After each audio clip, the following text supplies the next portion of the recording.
A very warm welcome back to your latest industry recap. Emirates has confirmed a record profit. There's news on Airbus deliveries and A330neos to be parked temporarily. Want to begin with Airbus, who experienced a slower month in April after a highly successful March with its latest deliveries and orders being published.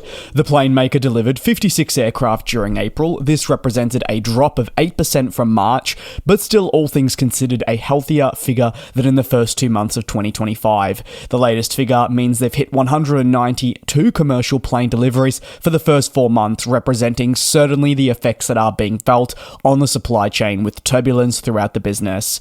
Airbus's figure of 2025 so far is also a 5% reduction from the same point it was at 1 year prior. Furthermore, the plane maker at the beginning of the year actually increased its target for end-of-year deliveries, and while it does believe things will smoothen out in due course, it still faces a bit of an uphill battle to actually achieve its targets. That target I speak of is 820 commercial airplane deliveries that it wants to hit by the end of this year. Despite many hurdles, as early as 2 weeks ago, the company confirmed that it was still aiming to hit this target. In the next couple of weeks, this guidance could change and/or months, but they're sticking pretty firm. Ultimately, a slow start to 2025 has put greater pressure on Airbus to hit this figure, and many onlookers still believe the 820 may be a little bit too steep. For reference, Airbus has been unable to hit its initially forecasted delivery figure for many years now consecutively due to the hurdles it faces, but this hasn't stopped them from at the very least remaining optimistic, and you feel this is the least they can do.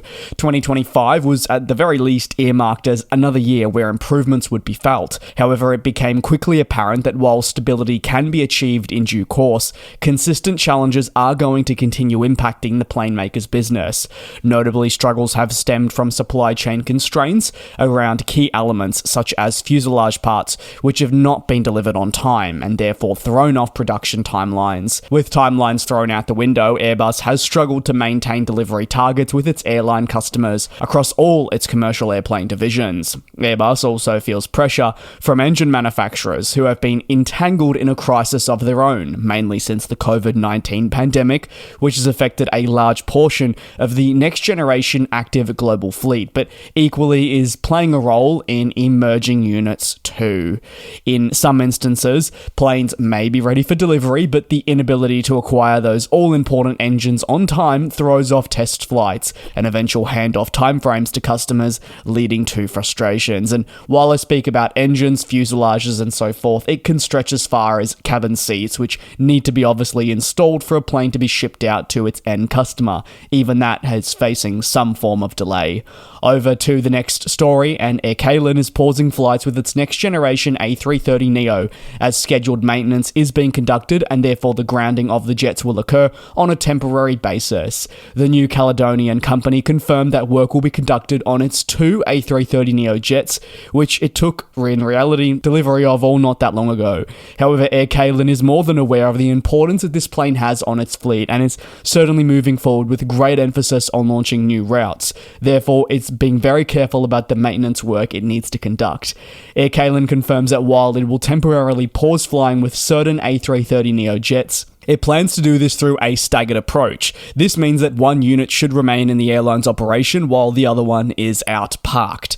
Moreover, to maintain its flight schedule, it'll partner with HiFly to take on an Airbus A330-200 and continue operating during the peak summer season commencing July 1 and concluding on September 7. As confirmed by the carrier, the drafted A330 will operate across the airline's international network, including Singapore, Sydney, and Papeete. Meanwhile, crews will try to present a familiar experience throughout the cabin classes on what is, at the end of the day, a high-fly older gen A330-200.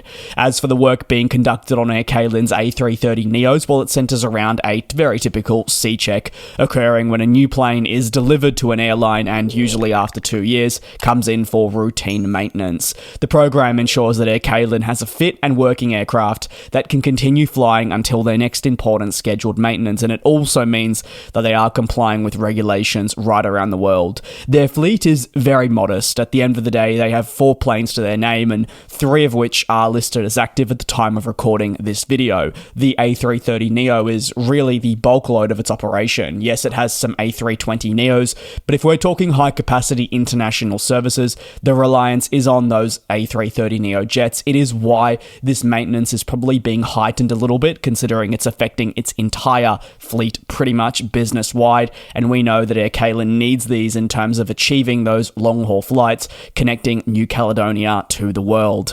Over to the final story, and that is Emirates, who have published their 2024-2025 annual report, which unsurprisingly showcases a record profit and some more massive improvements across the board. The Dubai-based group confirms that its record performance places it in an elite category among some of the most profitable aviation groups for the period highlighted before. Its best results in history show that it is on the right path. Underlying its fantastic performance was Emirates publishing a before-tax profit of USD 5.8 billion. This is up 20% from the year prior and shows that strong investments are paying off alongside a robust operation that is proving to be a winner for them. Record revenues were also reported to have a 6% rise to USD 39.6 billion. Revenues have really been a dramatic rise right across the aviation industry, especially focusing in on your major international airlines. However, managing this has proved maybe the more difficult part, as expenses have also risen and airlines have had to find ways to really find a perfect in-between. Some have struggled, some have excelled. Emirates' total passenger and cargo capacity was also impressive, with a 4% growth taking it to 60 billion ATKMs, recovering to not just near pre-pandemic levels, but remembering this also included its cargo division. There were some other noteworthy performances I'd like to take a look at, including the expansion of its international network, with several markets either welcoming the carrier for the first time or services that were previously part of the route map returning after a lengthy hiatus, still trying to rebuild that pre-pandemic network. Emirates confirmed that by the 31st of March 2025, it had a network including 148 cities across a staggering 80 countries and territories. This is colossal for Emirates, which primarily again focuses on long-haul flying, so therefore having 80 countries covered highlights its massive global reach. However, for the company, it extends just beyond that. Partnerships have formed an integral part of their business beyond really its original route map, with 33 code-share partnerships existing with 118 interline partners. It means it extends access to, wait for it, 1,750 plus cities beyond just the 148. The addition of the A350 did certainly mark a transition for the airline as it continues moving towards some of your new-gen planes and focuses on operating more flexible planes that can fly towards more destinations. While Emirates has experienced delays in acquiring next-generation planes such as the 350, it is still progressing with renewal efforts, and that renewal exists just beyond the requirement for new planes, but also an ongoing retrofit process. The company confirmed that 99 planes were added to the retrofit program, and now that means close to 220 jets across the 777 and A350 fleet will be getting the substantial upgrades that Emirates feels they deserve in a bid to really elevate the customer flying experience. Thank you very much for your support here on the channel. It means a lot. Feel free to drop your thoughts down below in the comments. Take care, do be safe, and I'll see you tomorrow for your latest industry recap. And we'll fly.